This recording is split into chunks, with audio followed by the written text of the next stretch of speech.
Group A and B, we're covering our activities today. And should AI replace human leadership in global business strategies? Yes. Why? Because it can make objective decisions in any given situation. Okay, It would also be more efficient. more efficient. Yes, more efficiency on on making some decisions. It's moving more exact, more. You will like eliminate those risks of error. Okay. So it has all the data. So theoretically, in the world where we replace it, it would have access to all the data points. It would know when we're making what, when we're doing something, when something's probably going to happen more. And having it be in a quote unquote leadership position or an administrative position on its own system could be beneficial.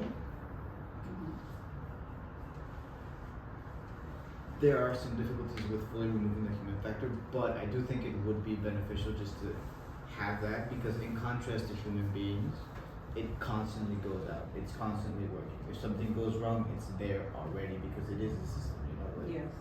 Okay. I think that's very Group B. What is your comment? What is your thoughts on this? Well, I disagree. I feel like, well, we all disagree.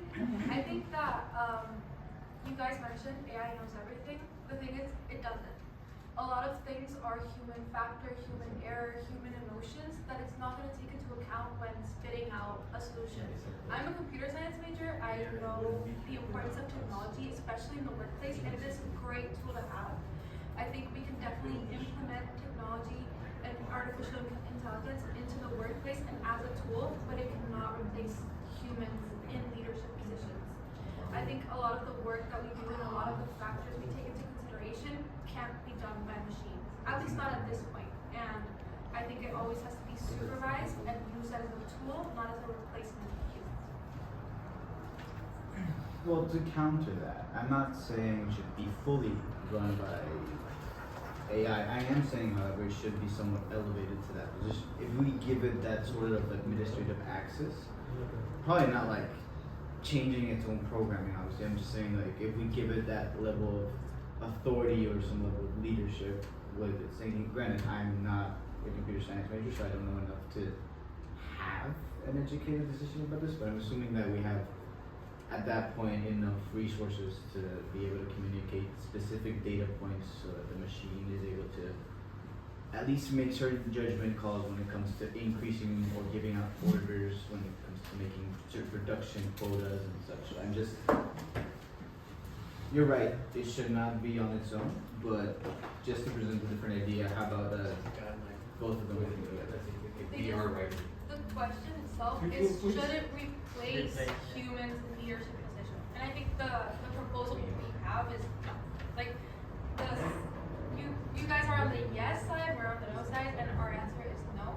Because there are factors of knowing your workers, knowing your other leaders, how they are, if they're going through personal situations, being there in the workplace and getting to know everything and all the resources that you have is something a machine will never be able to do, at least not at the point that we have in the next 20 to 30 years. And although I think it is an incredible tool to have, it cannot replace humans. I don't know if anybody else. The human connection. The human connection. I agree with that, but you can take a really simple example. Corruption here in Mexico. With the AI, if it's properly set up and unbiased, Yes. you could eliminate that problem quite easily. So you would make governments more efficient, and the taxpayer money would be properly destined towards the sectors that need it. That's why I think I'm in favor for that. For AI. Okay. But also you have to take into consideration like accountability. So for example, if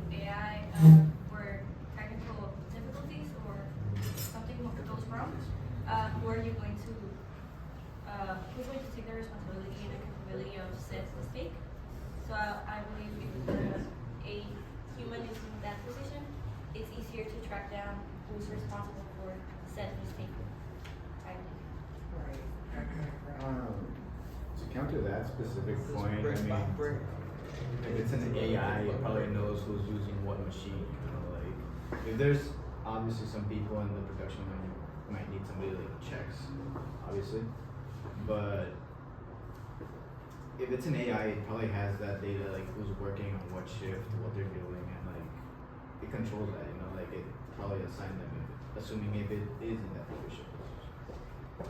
Another thing to consider is that artificial intelligence isn't just a thing that exists, it's made by somebody and it can be influenced by somebody. You guys mentioned politics.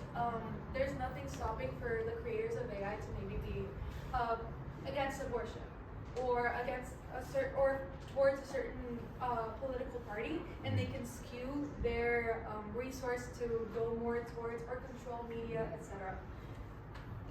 Yeah, I agree. Even with AI, there's still a risk of bias. Yeah, so that's what I was going to go into. Bias in the information we give it is an issue that happens constantly. It happens to ChatGPT, it happens with other OpenAI sources.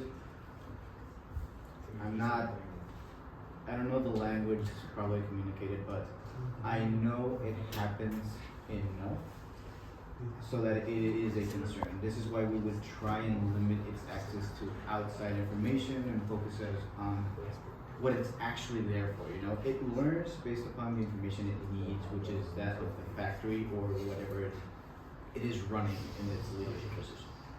Granted, you might be right in saying that it might need some, I don't know, outside cultural perspectives and information that might affect it.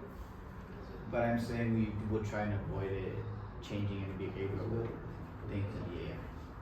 Yeah, like we do think it can learn, it can grow, and it can take account certain factors, but overall, I don't think it can take the considerations that humans take in leadership positions.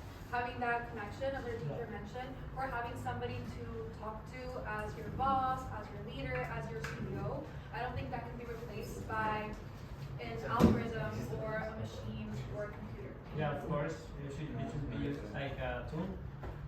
It is more efficient, but it doesn't have that aspect of cultural and social connections or human connections and ethics maybe. So yeah, it shouldn't replace totally. Oh, this is good. Good. As you know, well, I think it's common knowledge that AI, it's constantly learning. It's constantly learning about the new trends, about everything. So I think it would be like an efficient leader because it would keep on learning. For example, you mentioned the abortion. You would take on all the factors, the religious, the cultural, the ethical, and tell which is right or wrong without being like biased. Considering all the points of view, whether as a person, for example, you could say, for example, the Republicans in the U.S. they're against abortion because they're like more conservative with their values, no? So I think AI could take into consideration both points of view, all their values, culture, everything, and could make a more informed and correct decision compared to a human. Okay, one more round.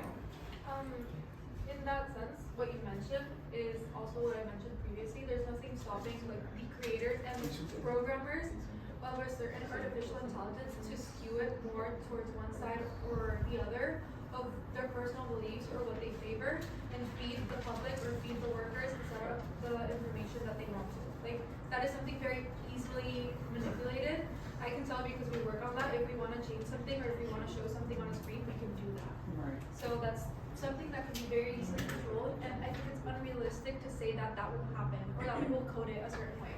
Like, take like all the algorithms of AI, social media platforms, etc., are controlled or changed to a different point. Like for example, how after the elections, Americans were saying different things from what we were saying here on their social media platforms. The same thing applies to artificial intelligence. Like, algorithms can be modified to favor something. My response is that if you feed AI like the proper things, only straight up data, like crude information, it will make like the best decision.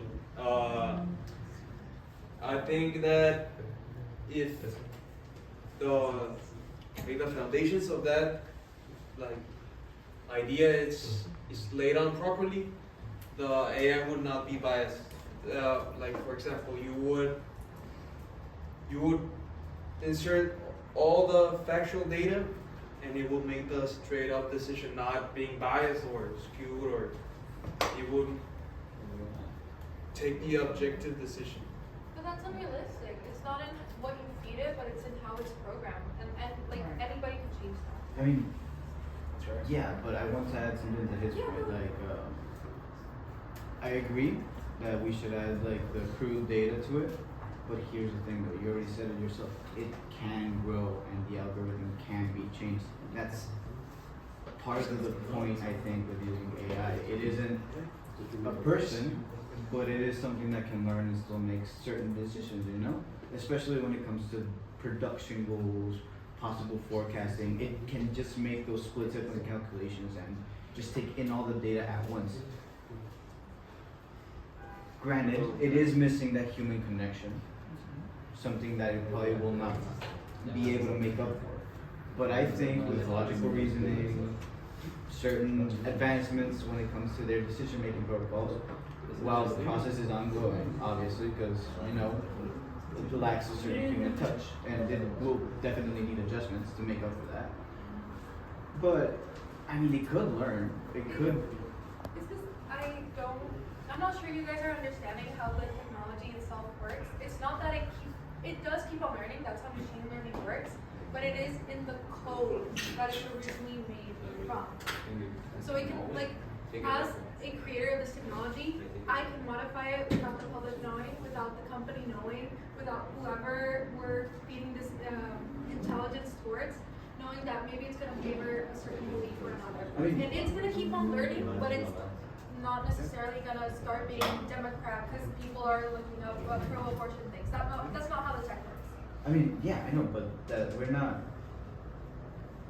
So this is where transparency also comes into play. Like, how transparent do you want to be with your employers, or with your employees, sorry, and with your board of directors? I'd say the board of directors should have full access, and I'd also say that employees and the public should have access to at least information sources it would probably use. I'll let you say what you have. You have to take into account that people, even if I were to give you the full lines of code of my algorithm or somebody else's, people would normally or probably not understand that. Yeah. If I were to have the whole code to ChatGPT, or I wouldn't, even me as a computer science student, I wouldn't understand it. So even if we give or are transparent about how our intelligence is built, it's not something that's gonna work. I understand your point, but what I meant was illegible, like something that was, I mean, for the sake of clarity, just translate it to English, you know, like, this code does this part does this, and this source comes from this. I don't know, just for that clarification. Yeah, so I agree totally with him. We need to make like transparent the factual information that we feed the AI in order to make the decisions it makes. For example, you're talking about the programming. Obviously, most of people would not understand, but if we go with data, information, and all that, people would understand that and would say if it's biased or not biased. No. Also, we could keep the. You have something to say? Okay, so let's go into reflection time. What is one leadership skill AI cannot replace? And you guys mentioned it during your debate. I believe something that AI can replace is probably empathy. And as a leader, you have to take that into consideration because you're dealing with people and human connections. Okay, it's business, it's work, it's numbers, it's data, but at the end, you're going to contract human beings who have personal interests and who want to imitate your style of work, your work ethic, and the company's values. So you have to learn to take into consideration the human aspect and like try your best for people to strive for their best. So I believe that kind of human and cultural implications of being a leader are very important. Okay, great.